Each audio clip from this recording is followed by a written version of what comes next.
Hey, good morning and welcome to UroNurse. I'm your host, Vic Sinise. Glad to have everybody here. We meet live every Saturday at 9 a.m. Central Time on YouTube, LinkedIn, Facebook, and X. Join us anywhere. And hey, YouTube subscribers. Oops, over there. YouTube subscribers. I'm only 5 short now, hitting 2,500 subscribers. So if 5 of you guys want to subscribe, great. If this is your first time visiting the show, be sure to check out our website at uronurse.com, the best place to learn more about the show. Also, the best place to go to see all of our past episodes. They're all up there. And this is episode 137. We got a bunch of them.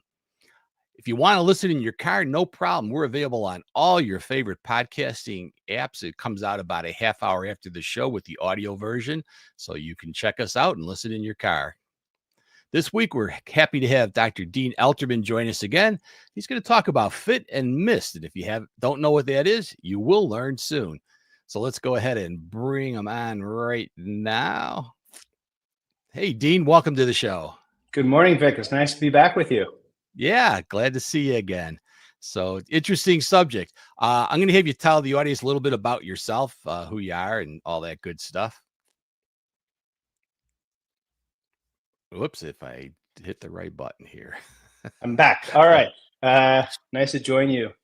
So I'm Dean Elterman. I'm a urologist and I'm practicing in Toronto at the University of Toronto. I did my training here in Canada and also in New York City. So I'm sort of very familiar with cross-border urologic practice.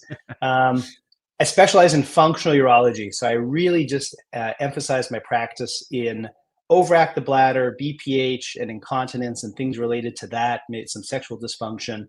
And so that's really allowed me to gain some expertise and be able to do research and specialize in these few areas. And so I'm hoping today what we're going to go over are some really interesting cutting-edge areas of BPH, prostate enlargement, particularly the currently available minimally invasive surgical therapies, or MISTS. And I'm going to also introduce the next generation of treatments that are coming down the pipe that we have recently called FITS, which are first-line interventional therapies. So it's quite exciting to unveil these new concepts to you today. Oh, great. All righty. Let's have you bring up your slides here. All right. So I'm going to just share my screen. And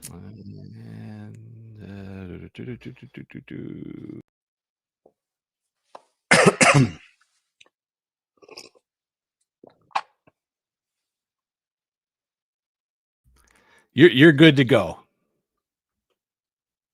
Dive in, and I've titled this "Tailoring MISTS and FITS Therapies in BPH." These are my disclosures. I'm a consultant and investigator for a lot of these companies, so it really gives me, I think, some firsthand knowledge about what I'm talking about.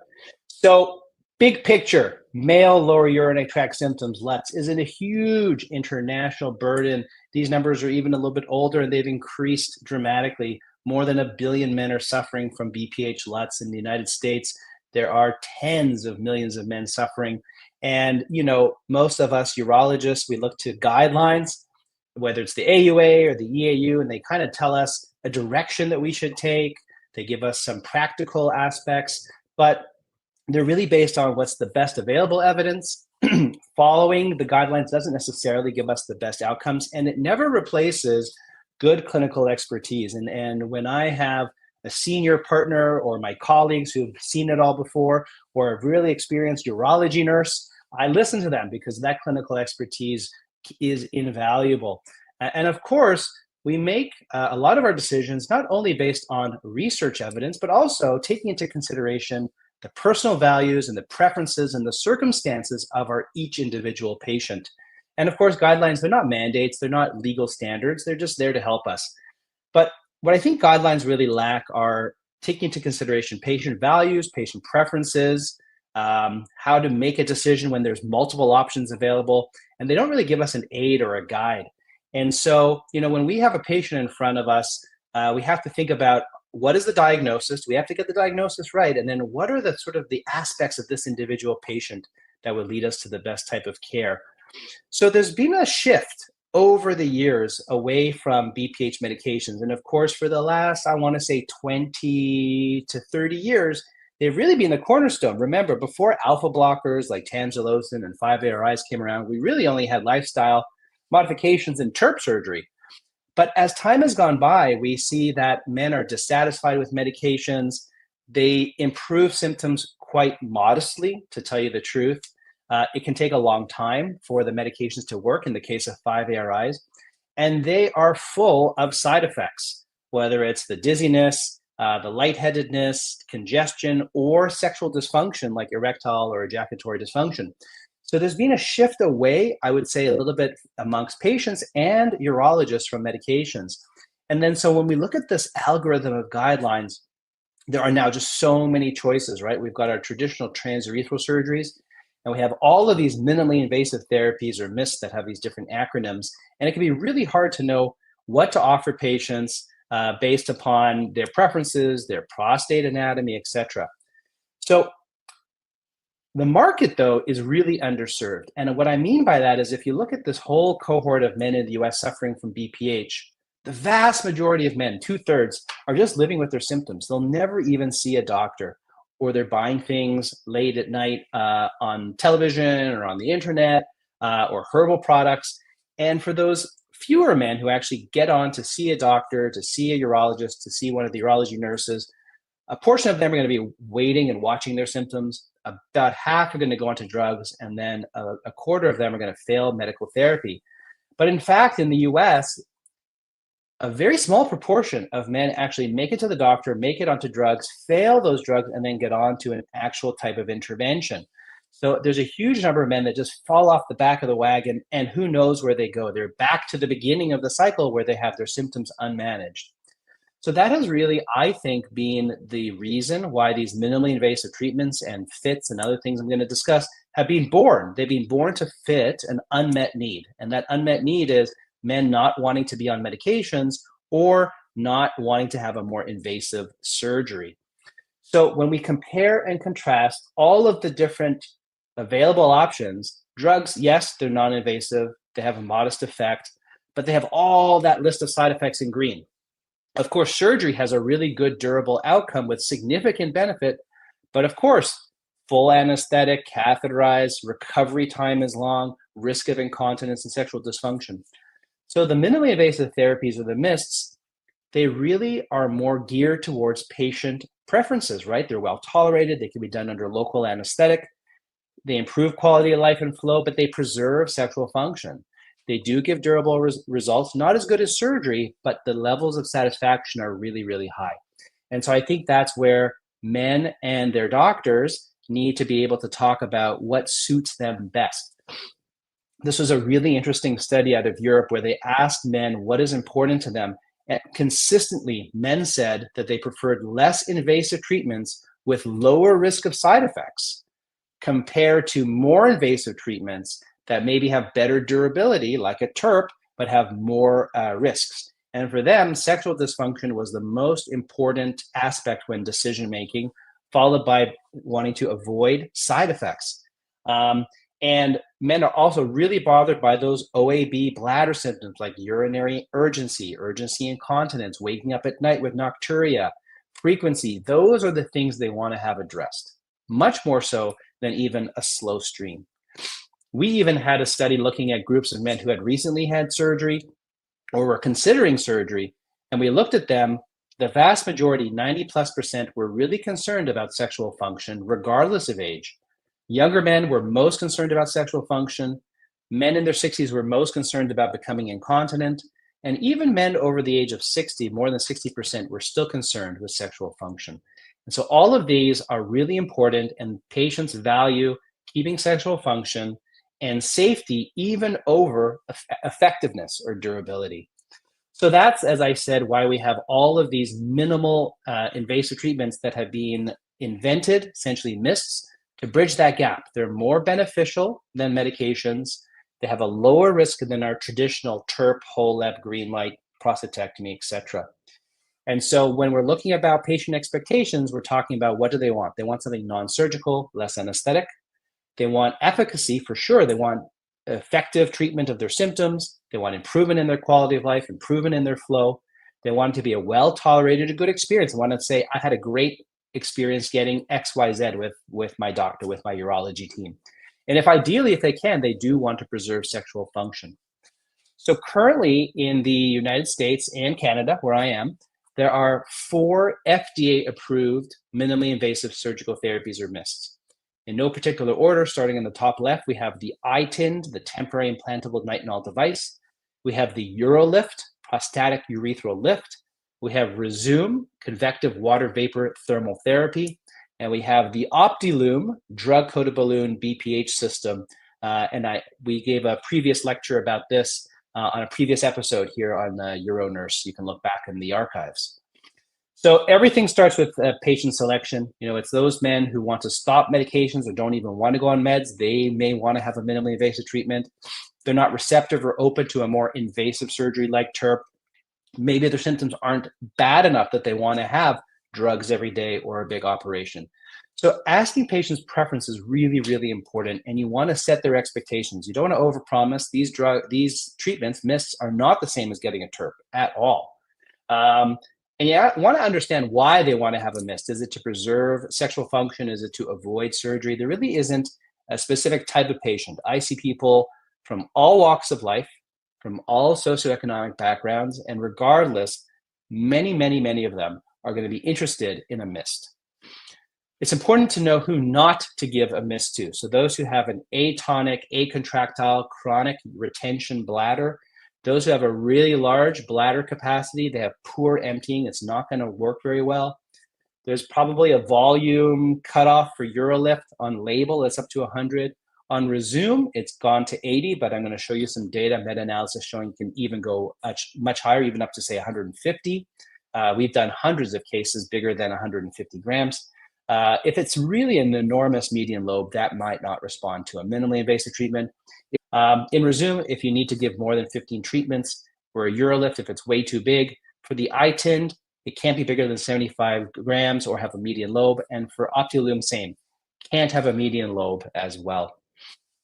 So again, just going through some of these, I know for the experienced urology nurses and people listening to this podcast, you're really familiar with these. But again, the UroLift, prostatic urethral lift system, was the original MIST in sort of the modern era. We're talking past TUMT and TUNA and some of those older technologies that you might be familiar with. So there's a stainless steel side, there's a nitinol side. It's connected by a Prolene suture. It's using a specialized scope. You compress the lobes, this is really important, and then you shoot this anchor through the prostate, and it essentially squeezes the lobes together, allowing an opening of the tissue, particularly anteriorly in the prostate. So you place these about 1/3 from the roof of the prostate. There have been studies showing very good durability out to 5 years. The retreatment rates are in the range of 15%. And if you add some other interventions, it's about perhaps 1/3 of patients. But the advantage, of course, is that most patients are able to go home without a catheter. The recovery is the fastest amongst the minimally invasive treatments, and it preserves sexual function, including ejaculation. Different techniques have been invented to be able to manage median lobes or middle lobes. Previously, they were not able to be done. You can see from that schematic in the top left, you pull in and push down that lateral lobe out of the way. And the newest UroLift 2.0 system has these ATC system. It's like these wings that help you manipulate the tissue a little bit better.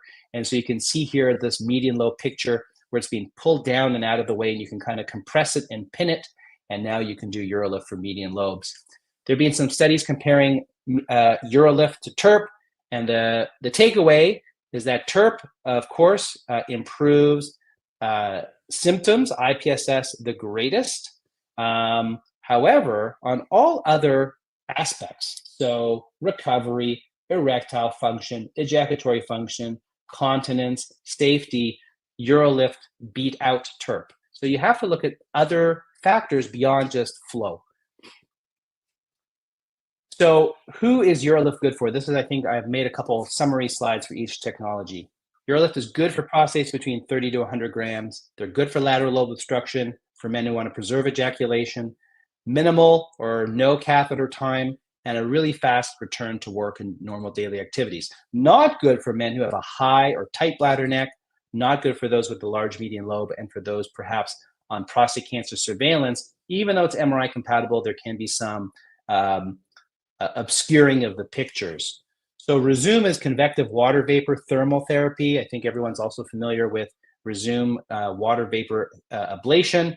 We see on average these lesions that we create in the prostate completely go away by about 6 months. We see on average prostate volume shrinking by about 30%. The transition zone, that middle obstructing part, shrinks by about 40%. The retreatment rates are actually lower than that of UroLift. Around 4% of men will need another intervention, 10% going back onto drugs. This is what I alluded to before. There was a recent meta-analysis looking at Rezum in prostates bigger than 80. Everybody thinks you can only do up to 80, but that's not true. The original clinical trial looked at 30 to 80 grams, but there have been many studies, I've done one, that have been able to show very similar results to smaller prostates. So there were 15 studies, and just like the smaller gland, bigger prostates also improved by 11 points on the IPSS. Their peak flows improved the same. Their PVR reduced. Sexual function remained the same. And retreatment rate, interestingly, was only 1.2%. And so you can see across the board that shift to the left, those little blue squares, showing an improvement in symptoms. And so definitely taking aside insurance limitations, Rezum can be done for bigger size prostates with very good effectiveness. And the retreatment rates look quite good, certainly better than medical therapy and some of the other minimally invasive therapies. So who's Rezum good for? I think it's for a really wide range of volumes. There's now evidence for bigger than 80 grams. You can treat a median lobe. You can put steam right into it. It's okay for those prostates that protrude out into the bladder. It's actually good for regrowth. I've had a couple patients who had previous TURP or whatever a couple years ago, and we went in and we did a focused Rezum treatment, and it's really good for those who prioritize durability. We think the results are quite good. Can't do it in patients who have such a big prostate you need more than 15 injections. I would always avoid it in anyone who's had previous radiation. Anyone who can't tolerate a catheter, remember for Rezum, you're going to need it for anywhere from 3 days up to 14 days with a catheter. And anyone who needs to 100% preserve ejaculation, the rates of ejaculatory dysfunction are in the range of 6 to 8%. This is the Optilume BPH catheter. As I said in a previous episode, we've gone through this, but this is a drug-coated balloon. There's a predilation balloon that stretches the prostate. It causes the prostate to open at the 12 o'clock position. This is called an anterior commissurotomy. The second balloon that has the paclitaxel drug coating goes in, and what it does, there are these 4 different lengths, different sizes. So the sizing is based on the length of the prostatic urethra. So you have to take a measurement from the bladder neck to the external sphincter, and then you match that to the different balloon lengths. So it's not so much based on volume, more on length. Here's a before and after picture. You can see before the prostate is kind of shut down like a letter A. Afterwards, it opens up in the roof like an inverted U, and a year later, it remains open because the drug, the paclitaxel, prevented the tissue from closing down. Now, you may not think that looks very impressive, but the data does show significant improvements. This is what it looks like intraoperatively. So how do you know how to position the device? Well, you actually have this little blue mark that sits just beyond the external sphincter, and then you know how to open it up. And that's one of my pictures on the right there, showing what the anterior commissurotomy looks like at the time of doing the surgery. So you confirm that you make that little tear at the top. Studies have shown significant improvement in flow, very significant, as well as reduction in PVR, no sexual dysfunction, low retreatment rates. So compared to some of the other MISTS, the flow rates are actually very much like a TURP. We're seeing 113% improvement in flow, going from about 9 mils per second to 20 mils per second. So it's really significant. This is one of the flows from my clinic, and you can see that beautiful flow curve on the left side. That looks just gorgeous, and I think that's what we're seeing. So who's Optilume good for? Prostate's between 20 to 80, but I think you can go larger based again on that length of prostate measurement. It's good for lateral lobe obstruction, good for preserving sexual function. Catheters are only in for a day or two. It's okay if there's really no median lobe or a small, but not a big one. Avoided in prostates that are too short, 3 centimeters. Avoided in prostates that are too long, greater than 4.8, and those who have a large median lobe.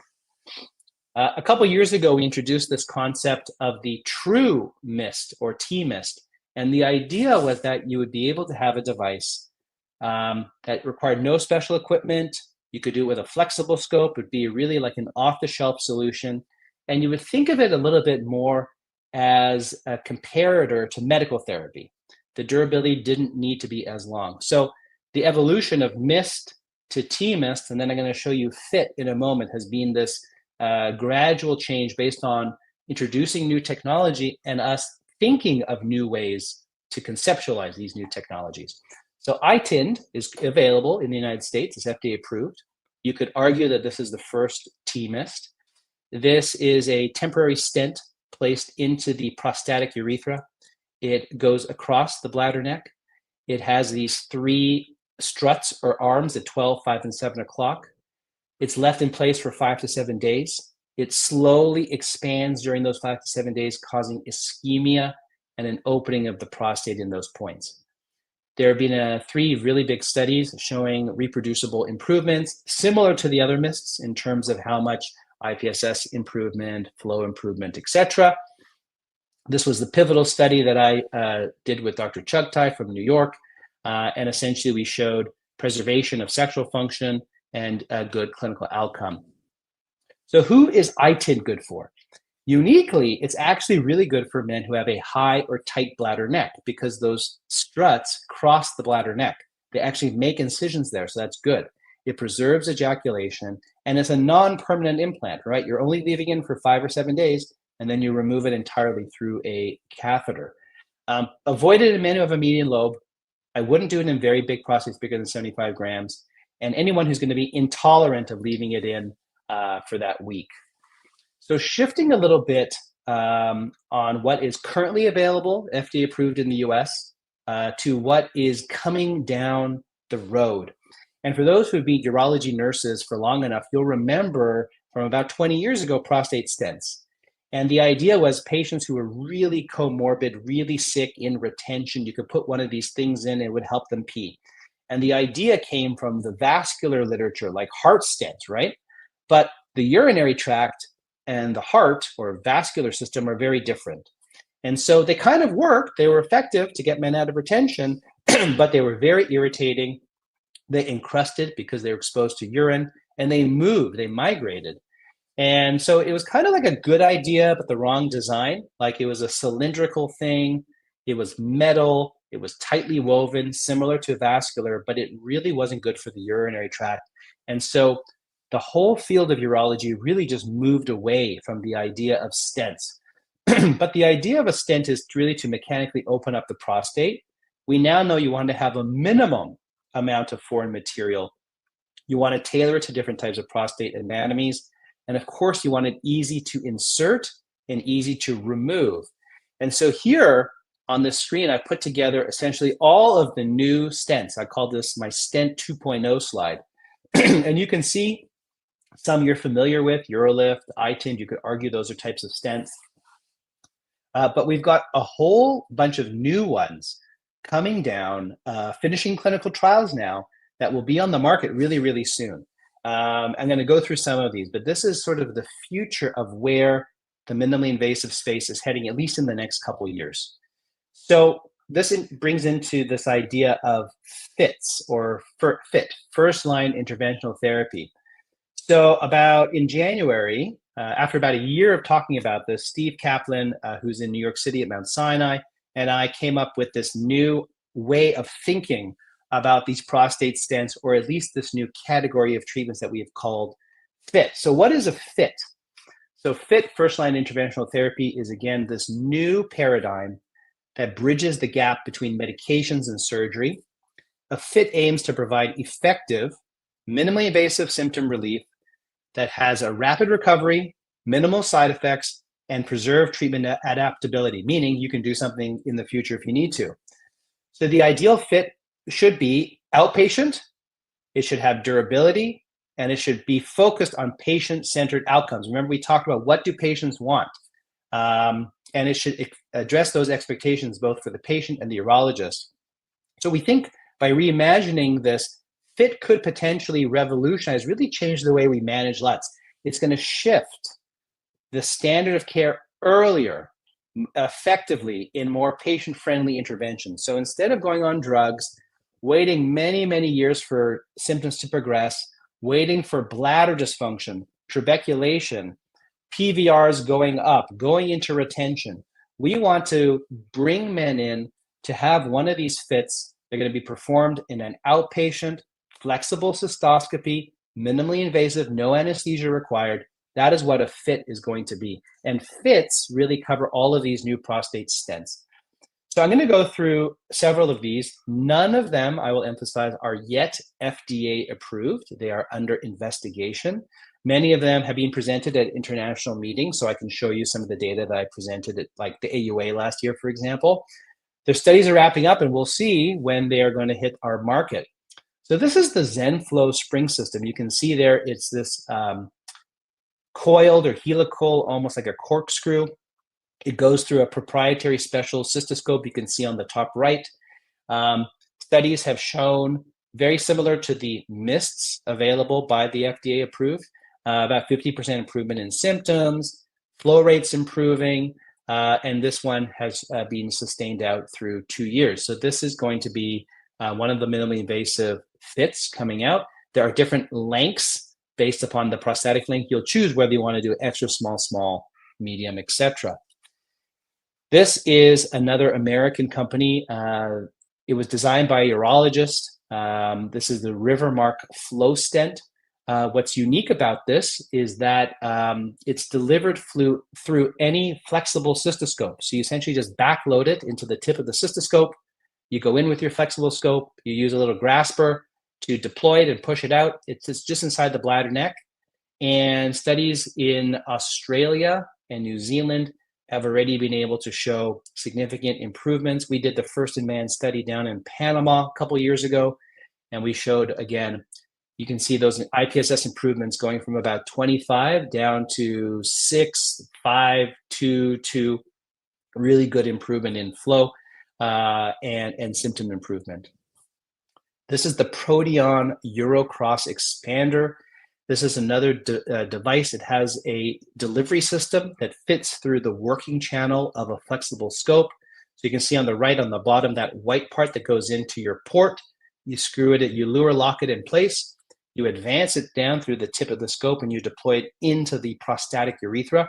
What's unique about this is that it's designed to stay in for 6 months and then it's removed. The idea being like the iTind is going to expand but reshape the prostate through ischemia, and once it's removed, it will stay open. This is an Irish stent called Provirum, and the device is called the Pro-V. It is delivered originally through a rigid scope. They now have a flexible scope. It's a 3-sided sinusoidal design. It's also made out of nitinol. They're all made out of nitinol.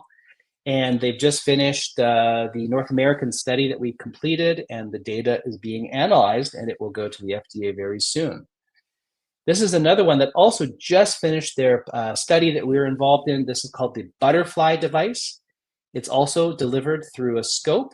And I guess what's different is that it's from the top down. So you can see the arms and the wings and the spine there. So almost like a urolift, you place it into the prostate, but it's kind of up towards the roof of the prostate, and then it expands outwardly. And so that is another design. We'll see where it goes, but they have some early data, and they've finished their study, and it will be coming to market. So those are all examples of first-line interventional therapies, prostate stents designed to be performed in the office with a flexible cystoscope, maybe done earlier, maybe as an alternative to medical therapy. So I definitely think we've learned from our past failures 20, 30 years ago. The material with nitinol is much better, much less prone to encrustation or migration. They're really easy to put in and to remove with a flexible scope. And so my final slide here, talking about MISTS and FITS, they're here. I think they're here to stay. They're being designed to meet the demands of our patients.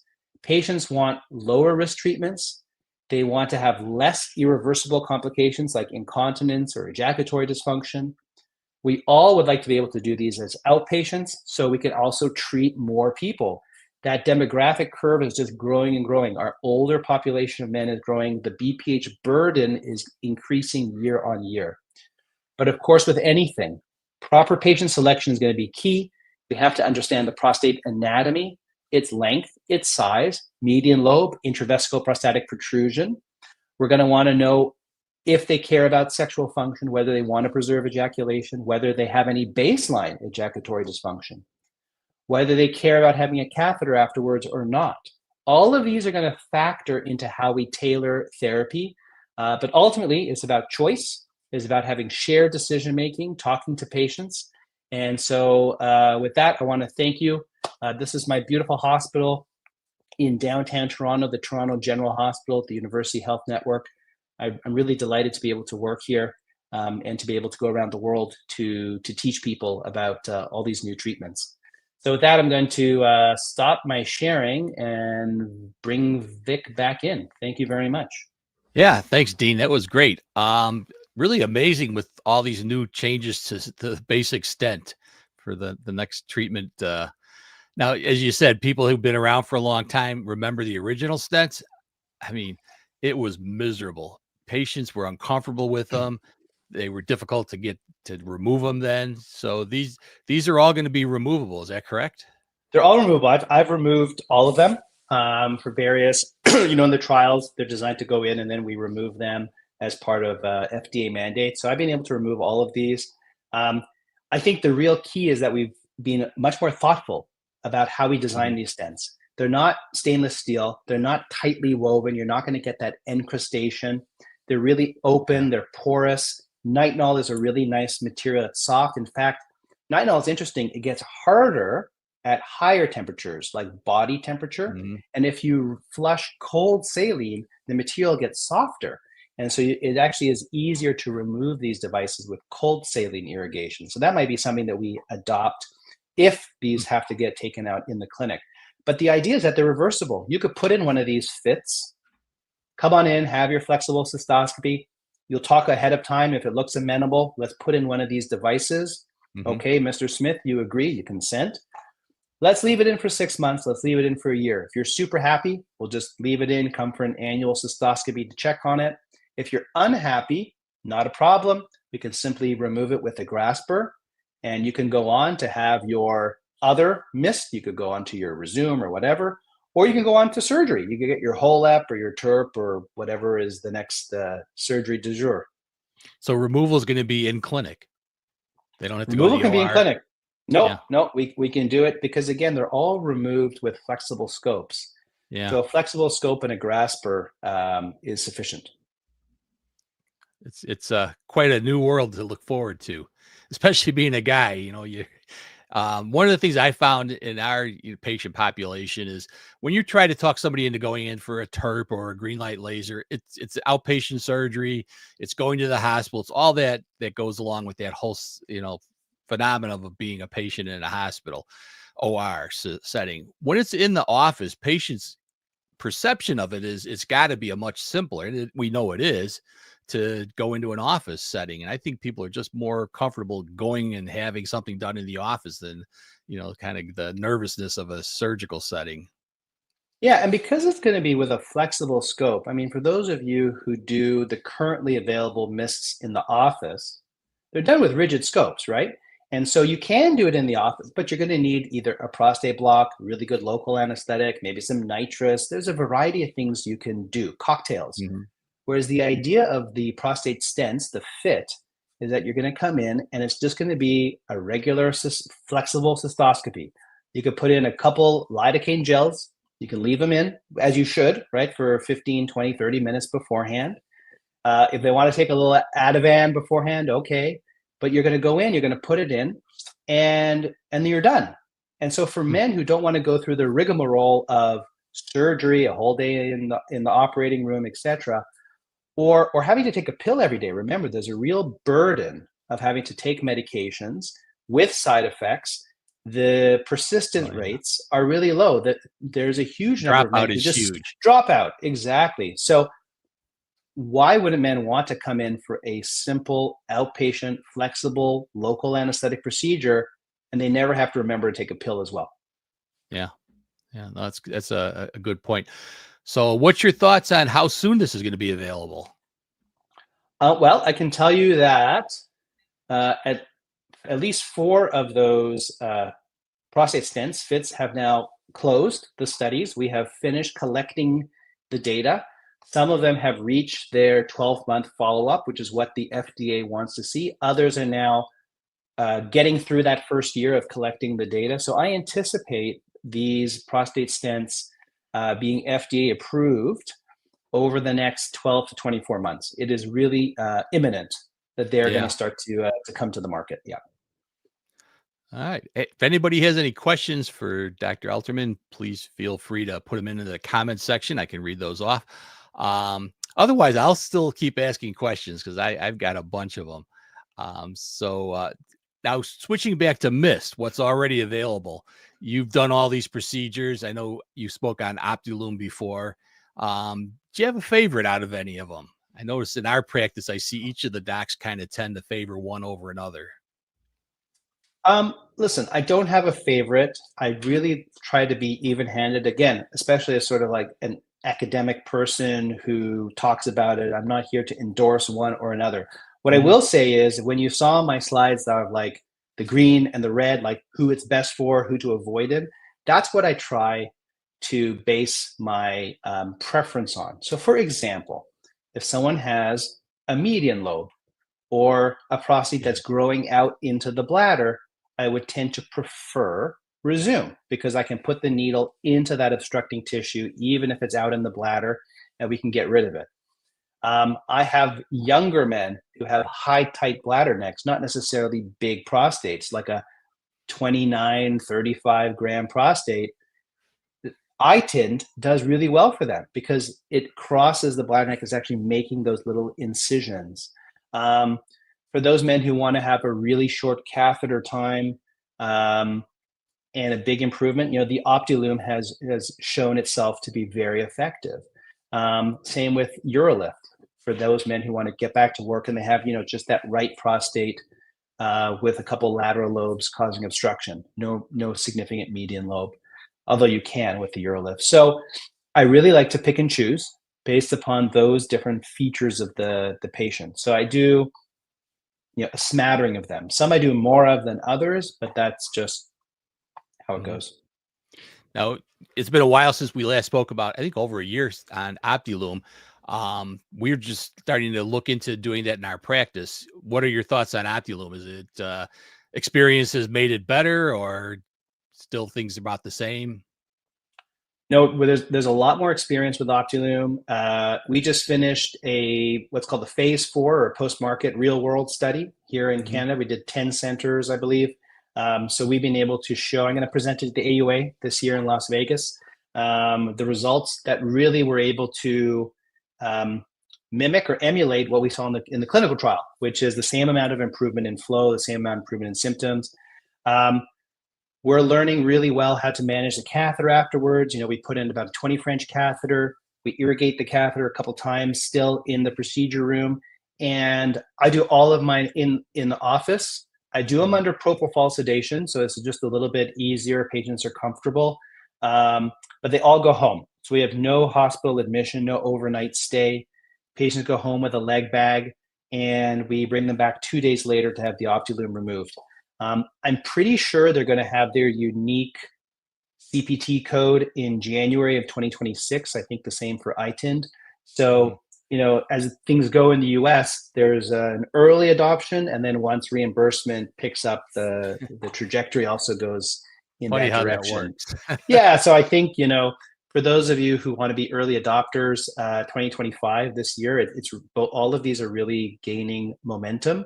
But I think 2026 is also going to be the year when with insurance things also take off. Yeah. We do have a question from our audience. Which procedure can be done after a urolift for patients who are dissatisfied post urolift and they want to avoid TERP or HOLEP? Right. So the question is, what minimally invasive treatment can you do after Yeah. UroLift? So that's interesting. UroLift is 1/3 from the top of the prostate, 2/3 from the bottom. So you don't put it at the equator, you put it a little bit higher, right? Hmm. And it creates what's called an anterior channel, right? An opening of the prostate, not in the mid part, but sort of a little bit higher. So in theory, you could do anything. You could do a resume because you're injecting at the equator at that 50% part. You could go lateral injections. You could do an optilume, which is up at the roof, 12 o'clock, and open up the prostate with the balloon, staying away from the UroLift implants. Hmm. And of course, you could even do an iTind because it's making 12, 5, and 7 o'clock incisions away from where the UroLift was done, and it's removed. So in theory, you actually keep all options open. Now, I will say, UroLifts often fail because the prostate has continued to grow and it's become more Yeah. bulky. So I think you really want to create space. And so my preference might be resume, which you're actually ablating tissue and opening it up. Um, but I have done post UroLift optilooms now, and they do work because you're now opening up an entirely different section of the prostate up at the roof. So that could also work as well. Yeah. Interesting. So a lot of the work that I do nowadays is involved with prostate ultrasound. That's kind of where I'm specialized. And I've seen a number of patients that have had these minimally invasive therapies post, and we do the ultrasound, and you know what the TUR defect looks like. You can see a nice channel in the prostate. I can see it when I see our post resume patients. You'll see that channel, but I don't see it so much when you look at the UroLift patients, and we haven't done the other ones in our practice. How does that? Have you seen any of those with Optilume or the iTind? So I think what's really interesting, and this is something that those of us who spend a lot of time thinking about BPH ponder, is you don't necessarily need to create a huge cavity in a prostate to improve symptoms. When you look at the flow improvements of these MISTs, they're really quite modest. Hmm. Flows improve by 6 mils per second. It's not like a TURP. It's not dramatic, Yeah. but symptoms improve by 50%. And so the theory is that you only need to open up the prostate a little bit to improve symptoms. And you don't need to create a huge cavity. Hmm. A huge cavity is great. You're going to have much better flow. You're going to have much better durability. But the principle of MISTs is to first and foremost improve symptoms, IPSS, how patients feel. And you're not necessarily going to see a opening of the prostate on an ultrasound. So the two necessarily don't go hand in hand.